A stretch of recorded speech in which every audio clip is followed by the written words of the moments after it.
नमस्कार दोस्तों, अस्सलाम वालेकुम। आप सभी का हमारे YouTube चैनल पे बहुत बहुत स्वागत है। जैसा कि आप सभी देख पा रहे होंगे कि हमारे साथ एक मेहमान जुड़े हैं। इनका नाम हुज़ैफा रुम्मान है और ये हमारे एक बहुत अच्छे दोस्त भी हैं और इनके पास एक्सपीरियंस का भंडार है। इसलिए हमने सोचा कि इनको आपसे मिलाया जाए और इनका एक्सपीरियंस, इनका तजुर्बा आपके लिए कैसे उपयोगी हो, यही हमने सोचा। तो हुज़ैफा जी, आपका बहुत बहुत यहाँ स्वागत है। तहे दिल से इस्तकबाल करता हूँ आपका। आप पहले हमें बताएं कि आप कौन हैं, क्या करते हैं। बिस्मिल्लाहिर्रहमानिर्रहीम, नहमदु व नसल्ली अला रसूलिल करीम, अम्मा बाद। मेरे दोस्तों, इस चैनल पे और अमजद जी, आप सबको अस्सलाम वालेकुम रहमतुल्लाहि व बरकातुहू। सबसे पहले मैं अमजद साहब का शुक्रिया अदा करता हूँ कि आपने हमें अपने चैनल पे बुलाया और वक्त दिया कुछ कहने का और बताने के लिए। इसका मैं तहे दिल से शुक्रगुजार हूँ। तो आप जानना चाहते हैं कि हम कहाँ से हैं और क्या करते हैं, तो मैं बता रहा हूँ कि मैं जिला मुजफ्फरपुर, उसके इस एक गांव से, मलंगा गांव है, मेरा आबाई वतन कहीं और है। मैं यहाँ मलंगा गांव में पैदा हुआ। आप अब हमें बताइए कि आपके शिक्षा और करियर का क्या मार्ग रहा है। आप कैसे आप अपने शिक्षा को हासिल किए, जरा बताइए। मेरा शिक्षा की शुरुआत, मेरी पढ़ाई की शुरुआत सबसे पहले मलंगा गांव के मदरसा इस्लामिया तजवीदुल कुरान, मेरे उस्ताद सबसे पहले हाफिज मोहम्मद शमशाद साहब थे, जिनके पास मैंने नूरानी कायदा पढ़ा और नाजरा पढ़ा। फिर क्या हुआ कि कुछ माहौल की वजह से मेरा पढ़ाई छूट गया और मैं पढ़ाई छोड़ दिया। क्या माहौल था, जरा बताएंगे उसके बारे में। क्यों आपने ऐसा, क्या माहौल था जिसके कारण आपको यहाँ से पढ़ाई छोड़ना पड़ा? माहौल यही था कि गांव में यहाँ खेल कूद में लग गए और दोस्तों यारों के साथ खेलने कूदने लगे और पढ़ाई की तरफ से पूरा ध्यान खत्म हो गया। दोस्तों के साथ इधर उधर टाइम पास होने लगा। बहुत सारा चीज़ खेल आता है, ये सब गलत खेल में पड़ गए, तो हमने यहाँ से पढ़ाई छोड़ दिया। तो आप दोस्तों को लेकर के क्या सुझाव देंगे हमारे छात्रों को? हम यही सुझाव देना चाहते हैं कि आपकी संगत अच्छी होनी चाहिए। जी जी। शुरू से जैसा संगत रहेगा वैसा ही आपके अंदर शौक भी वैसा पैदा लेगा और आप उस चीज़ के बारे में सोचेंगे भी। जब आप अच्छे लोगों के साथ बैठिएगा तो उनसे अच्छे सीखने को मिलेगा, और जब आप उसके अंदर अच्छाई देखेंगे तो खुद आपके अंदर वो चीज़ करने का एक जज्बा हासिल होगा। जी जी, बिल्कुल आपने सही कहा। लेकिन मुझे यह बात नहीं समझ में आ रही है कि आप जब गांव छोड़कर गए होंगे तो करीब आपकी उम्र लगभग 10-12 साल तो रही होगी जी। तो जब आप यहाँ से दूसरी जगह शिफ्ट हुए तो आपकी उम्र कुछ ज़्यादा खास थी नहीं। 10-12 साल खेलने की ही उम्र होती है, हम भी खेल रहे थे 10-12 की उम्र में। तो आप जब बाहर गए तो आपको किन किन कठिनाइयों का सामना करना पड़ा, क्या क्या मुश्किलें आई? मुश्किल क्या आएगी कि क्या हुआ, जब मेरे अब्बू बाहर पढ़ाते थे, वहाँ से गांव आए तो देखे मेरा लड़का पढ़ नहीं रहा है, मदरसा जा रहा है, मदरसा नहीं जा रहा है, सब चीज़ छोड़ दिया। स्कूल में भी डाले, स्कूल भी नहीं पढ़ पाए, तो उन्होंने अपने साथ ले गए और कलकत्ता शहर में ले जाके अपने साथ रखे और वहाँ के एक मदरसा में, जिसका नाम मेरा दूसरा मदरसा अब चालू हो रहा है, जो मदरसा ज़ियाउल उलूम नाम है, वहाँ पे मुझे रख दिया गया और वहाँ से मैंने स्टार्ट किया पढ़ाई। तो वहाँ से फिर से मुझे शुरू से पढ़ना पड़ा, फिर नूरानी कायदा पढ़े, नाजरा पढ़े। तो क्या हुआ, जब हमने शुरू में गए तो मुझे गांव की बहुत याद आती थी, गांव की याद आती थी, दोस्तों की याद आती थी, फिर वालिद मोहतरम साहब की याद आती थी, अम्मी अब्बू का याद आता था।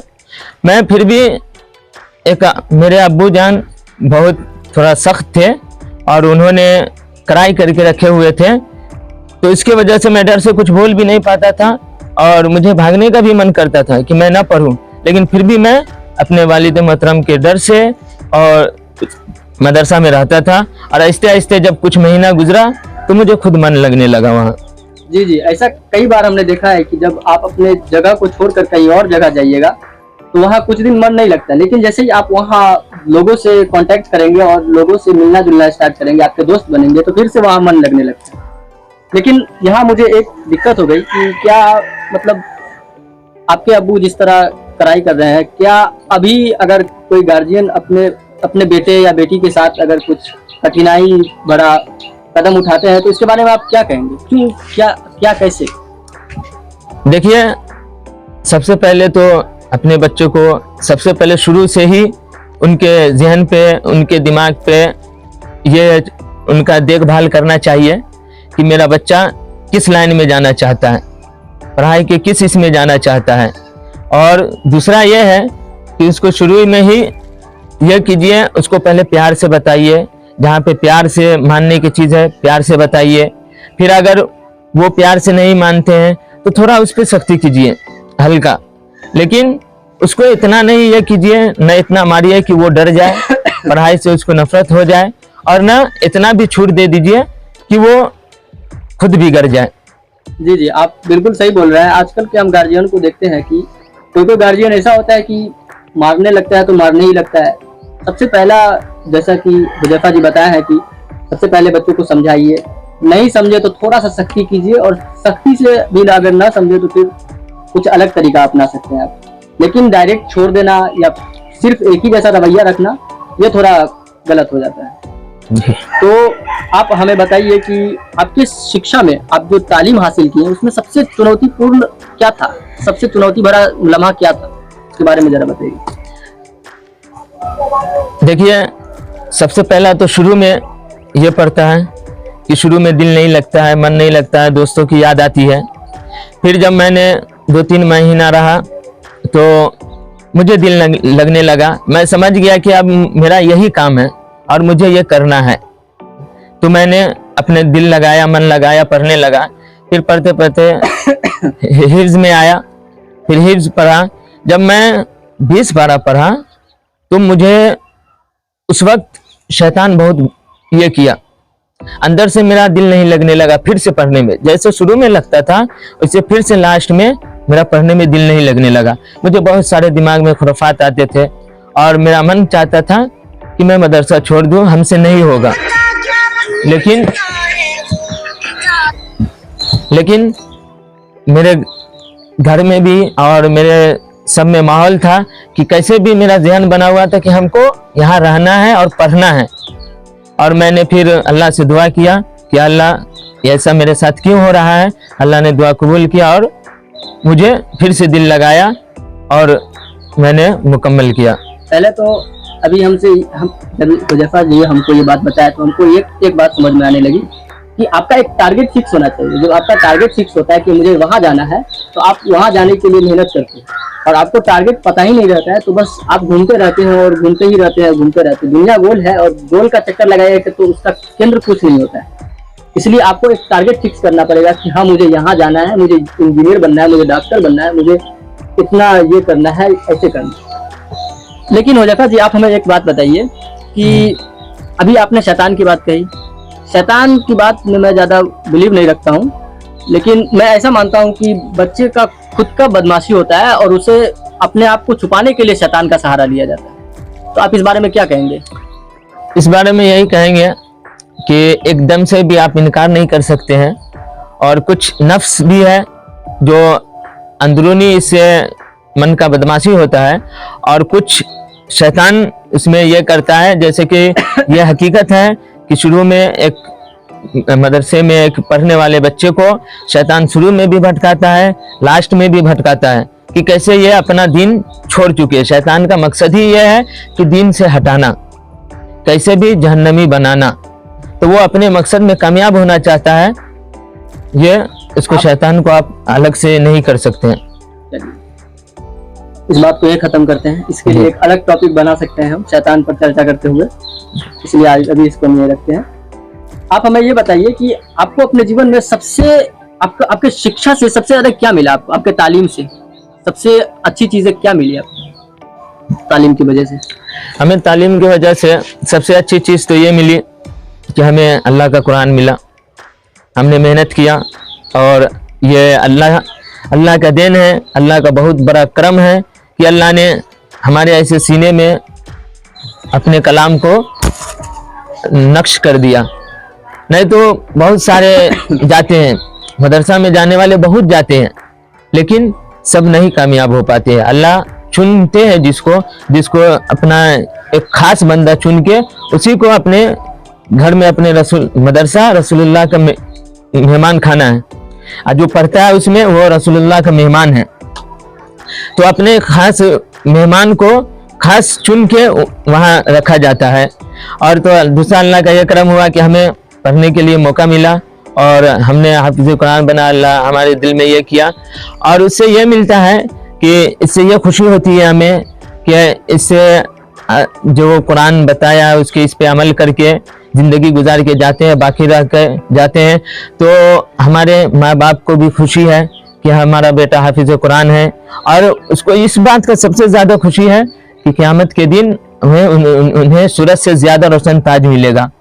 और हर एक हाफिज़ कुरान को ये होगा कि आप 10 ऐसे आदमी को जहन्नम, जिसके लिए जहन्नम वाजिब हो जाएगा, उसके लिए ऐलान होगा कि आप उसकी सिफारिश करें, तो 10 वो सिफारिश करेगा तो 10 ऐसे आदमी को जहन्नम से रिहा किया जाएगा। जी, अब वो 10 आदमियों में कौन कौन होगा ये तो हम नहीं बता, ये नहीं पूछेंगे, लेकिन हम आपसे ये पूछेंगे अब कि आपके करियर में सबसे महत्वपूर्ण सबक क्या रहे हैं? सबक जिससे आपने बहुत ज्यादा कुछ सीखा हो, कोई एक सबक के बारे में बताइए सबसे खास हो। इसमें सबसे खास यही था कि हमने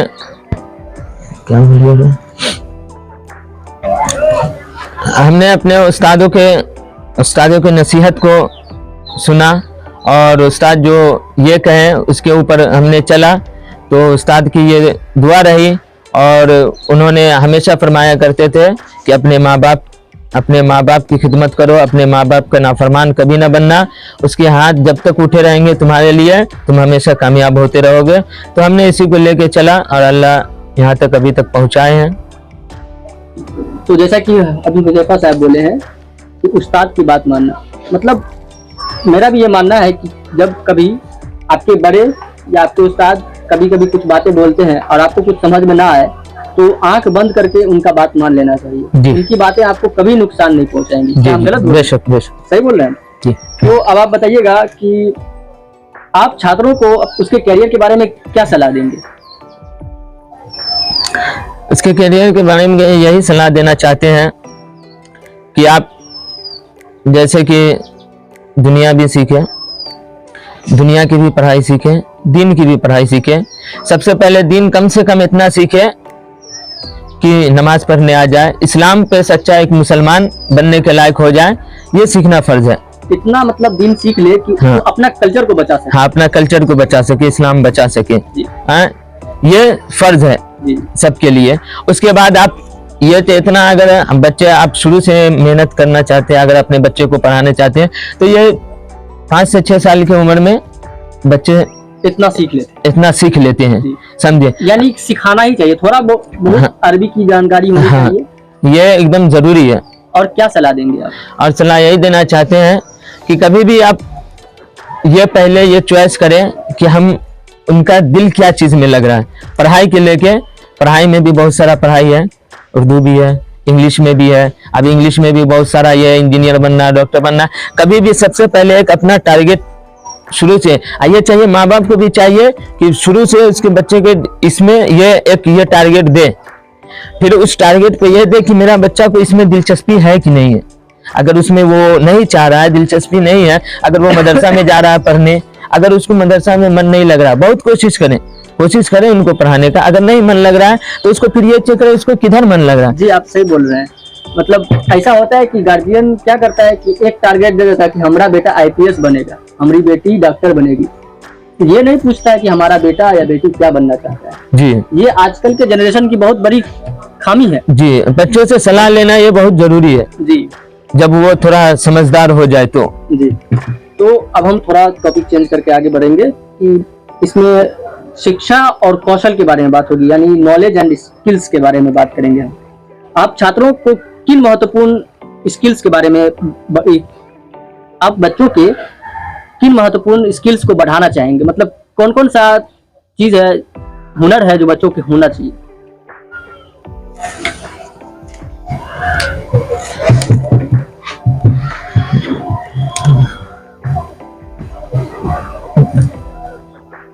क्या होना चाहिए जी, कौन कौन सा हुनर है, मतलब क्या क्या ऐसी खूबी है जो बच्चों के अंदर होनी चाहिए? सबसे पहले यह है कि हर एक बच्चा के अंदर अपने बड़ों की इज्जत होनी चाहिए। जी, सबसे पहला इज्जत इज्जत अपने बड़ों की इज्जत करना पहला चाहिए। इज्जत, दूसरा हाँ, दूसरा अदब, हर चीज का अदब। बाअदब बानसीब, बेअदब बेनसीब। बाअदब बानसीब, इसका अर्थ यह है कि जो अदब करने वाला होता है, बाअदब यानी जो अदब करने वाला, वो बानसीब बड़े नसीब वाला होता है, और जो बेअदब होता है वो बदनसीब होता है। जी, तो आप ये दो। जी, तीसरा, आप अपने माँ बाप के सामने अच्छे से पेश आए, उनसे कभी ऊंची आवाज में न बात करें, क्योंकि उन्होंने ही आपके वजूद को, एक तो अल्लाह वजूद को पेश किए हैं, लेकिन माँ बाप के जरिए दिए हैं, समझे? तो अपने माँ बाप के सामने कभी ऊंची आवाज में बात न करें, उनकी खिदमत करें। जी, तो अब हम आपसे पूछेंगे कि आप शिक्षा यानी ज्ञान, तालीम को किस तरह परिभाषित करेंगे? किस तरह, क्या होता है आखिर शिक्षा या तालीम आपकी नजर में? हमारे नजर में तालीम यही है कि जब इंसान एक शिक्षक होता है, जब वो इल्म फनकार होता है, उनके अंदर इल्म आ जाती है, तो वो एक हर चीज के उनके अंदर उनको जीने का एक मुद्दा मिल जाता है, उनको जीने का एक तरीका मिल जाता है। आप किसी भी मैदान में जाइए, आपको जीने में कोई ये नहीं होगा, आप हर इसमें रह सकते हैं। और क्या कहता है, सबसे पहले अभी आज के लोग क्या सोचते हैं कि हम ये पढ़ेंगे तो हमको ये नौकरी मिलेगा, नौकरी के चलते पढ़ते हैं। बहुत सारे मुकदमा दिए, ये शिक्षा तजुर्बा के लिए पढ़ना चाहिए, तजुर्बा के लिए, ये सीख के हमको ये काम आने वाला है जीवन में, अपने जिंदगी को खूबसूरत बनाने के लिए। खूबसूरत तरीका से आपने इसको डिफाइन किया है। जी, आप बताइएगा, तालीम हासिल करने के सबसे सही तरीके क्या हो सकते हैं, सबसे अच्छे तरीके? तालीम हासिल करने का सबसे अच्छा तरीका यही है कि आप सबसे पहले तो शुरू से ही इसके चाहिए कि उसके अम्मी अब्बू शुरू से ही उसको पढ़ाएं। जब थोड़ा जैसे 4 साल 5 साल का हो जाए, कुछ समझने के लायक, तो अगर अपने यहाँ सहूलत है, हर चीज़ का ये है, तो आप अपने वहाँ स्कूल में भेजें, मदरसा में भेजें, जो लिहान से आप इल्म देना चाहते हैं उसमें भेजें।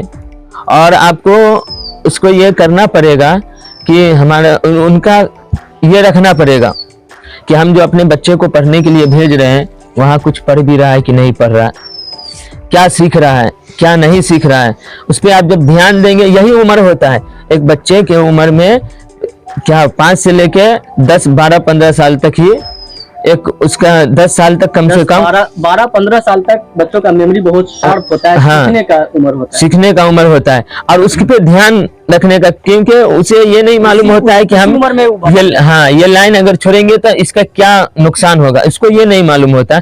तो उस वक्त उस पर ध्यान देने का ये होता है। उसके बाद तो जब बड़ा होता है तो फिर वो खुद अपना ये लक्ष्य तैयार कर सकता है, सोच सकता है। अब आप हमें ये बताइए कि जब आप अपने लक्ष्य को तैयारी कर रहे थे तो आपको मोटिवेशन कहाँ से मिलता था, वो जो हौसला होता था वो कहाँ से मिलता था, जरा संक्षेप में बताइए। ये क्या कहता है कि हम लोग पढ़ते थे तो ऐसा ये आता था, कभी कभी दिल में आता था कि ये हमसे नहीं हो पाएगा, इतना प्रेशर आ जाता था। जी, आता है, समझे? तो ये दिल में ये लगता था कि हमसे नहीं होगा।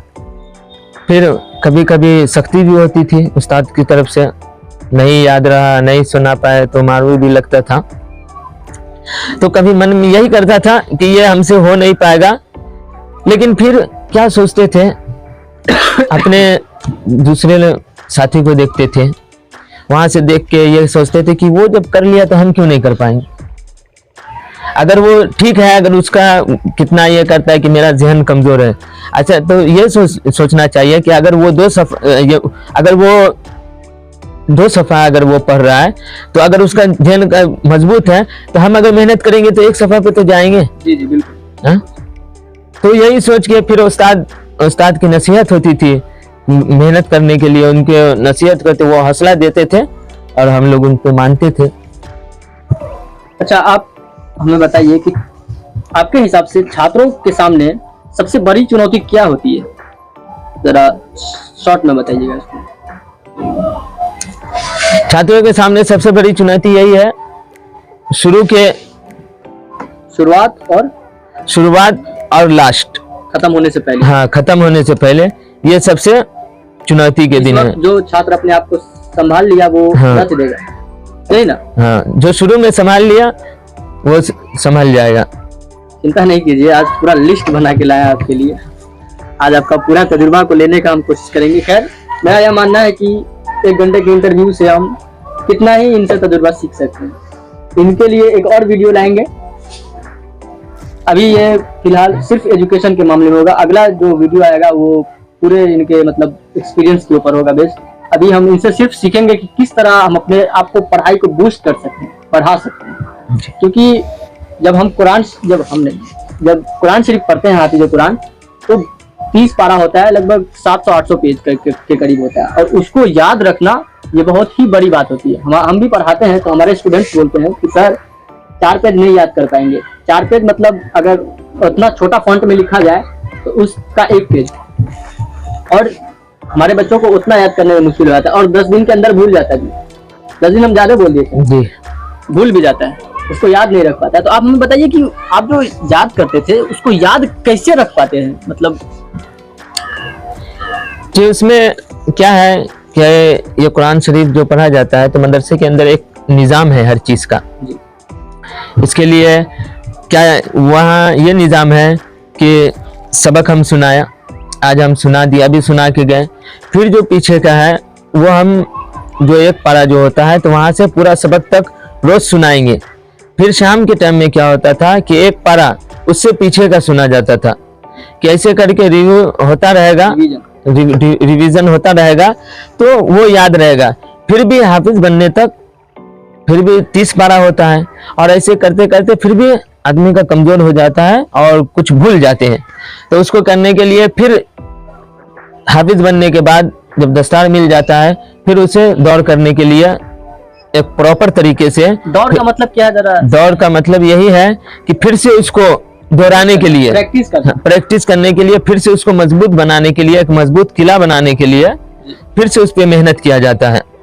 मतलब और अभी हुज़ैफा जी हमको बताएं कि पढ़ाई में हमें रिवीजन और प्रैक्टिस की बहुत ज्यादा जरूरत है। सबसे ज्यादा जरूरी यही है। जैसे कि हुज़ैफा जी बता रहे थे कि पहले 2 पेज अगर हम आज दिन में सुना दिए हैं तो उसको शाम में भी सुनाएंगे और कल होके भी सुनाएंगे, यही ना जी। तो हम भी बच्चों को ये सजेशंस देते हैं कि बाबू प्रैक्टिस और रिवीजन में हमेशा रहो, हमेशा याद रहेगा। पहले अभी याद कर लो, 1 हफ्ता बाद याद कर लो, फिर 1 महीना बाद याद कर लो। इस तरह हर महीने अगर तुम याद करते रहोगे, उसी को पढ़ते रहोगे तो आपका दिमाग इतना कमजोर नहीं है, आप नहीं भूलिएगा। अगर दिमाग भूलना छोड़ दे तो हम सह नहीं पाएंगे, इसलिए भूलना जरूरी है हमारे लिए। लेकिन जो काम का चीज है उसको अगर याद रखना है हमें तो उसके लिए प्रैक्टिस और रिवीजन करने पर जी। तो अब हमें बताइए कि आपके नजर में सफलता क्या है, सफलता के क्या मायने हैं आपके नजर में? हमारे नजर में तो सफलता का यही माने है कि सबसे पहला हमारा मुद्दा है, सबसे पहले हमारी आखिरत बन जाए, सबसे पहले आखिरत बन जाए और अल्लाह हमसे राजी हो जाए, क्योंकि जिस अल्लाह ने हमें पैदा किया है वही हर चीज करने वाला है। अगर उसको हम नाराज करके चलेंगे तो कहीं हम कामयाब नहीं हो पाएंगे। और इसके साथ साथ ये नहीं कि सिर्फ हमें दीन ही का काम करना है, सिर्फ अल्लाह ही को राजी करने में लगे। ठीक है, अल्लाह को भी राजी करें। और क्या कहता है कि अल्लाह ये नहीं कहा है कि हर वक्त आप नमाजें पढ़ें, आप इल्म हासिल करें, हर वक्त यही करें, आप दुनिया की तरफ भी तवज्जो दें। और ये नहीं कि हम दुनिया की तालीम सीख रहे हैं तो दुनिया की तालीम सीखने से दीन का तालीम नहीं होगा, दीन का काम नहीं होगा। ये 100% गलत है, क्योंकि हम ये सोचे कि हम जो दुनिया की तालीम सीख रहे हैं, इससे भी और लोगों को से मिलने का, हमको बात करने का ये तरीका मालूम होगा। जब हम उनसे जब हम दीनी तालीम पढ़े रहेंगे, कितने लोग इंग्लिश में बात करने वाले आते हैं, हमें इंग्लिश आएगी तब ना हम उससे तो आप इंग्लिश में हमें अपना। बताइएगा कि सफलता का असल मायने क्या है आपकी नज़र में? मतलब कब आप मानेंगे कि हाँ मैं सफल हो गया हूँ या आप सफल हो गए हैं? सफलता का यही है कि मरते दम तक अल्लाह राजी रहे और अपने माँ बाप के यहाँ पे अपने माँ बाप को कभी तकलीफ ना पहुँचे हमसे, और समाज का सेवा करते हुए यह हम दुनिया से जाए, इसी को मैं सफलता मानता हूँ। जी जी, ये भी सही है, लेकिन दुनियावी एतबार से आप सफल व्यक्ति किसे मानेंगे? ये तो दीनी एतबार से भी हो गया और एक्चुअल में भी है, लेकिन पेट पूजा भी कुछ नाम का चीज होता है, खाने के लिए भी कुछ करना पड़ता है। तो एक बहुत ही सक्सेसफुल इंसान होता है। सक्सेसफुल होने के बाद जब आपके पास बहुत सारे पैसे होंगे तो आप लोगों की मदद कर सकते हैं, तो आपकी जिम्मेदारी बढ़ जाती है जी। आप ज्यादा मदद कर सकते हैं, गरीबों की मदद कर सकते हैं, मदरसा चला सकते हैं, एनजीओ चला सकते हैं, जो अनाथ है उसकी मदद कर सकते हैं। तो इसमें मुझे जो समझ में आ रहा है, यह सबसे अच्छा दुनिया में जीने के लिए, अगर आप देखिए शिक्षा हासिल कीजिए, और इससे सबसे अच्छा यही है कि बिजनेस आप कुछ भी करें, बिजनेस स्टार्ट करें, चाहे कितना छोटा भी हो, आप बिजनेस पे फोकस करें।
वालेकुम। अस्सलाम।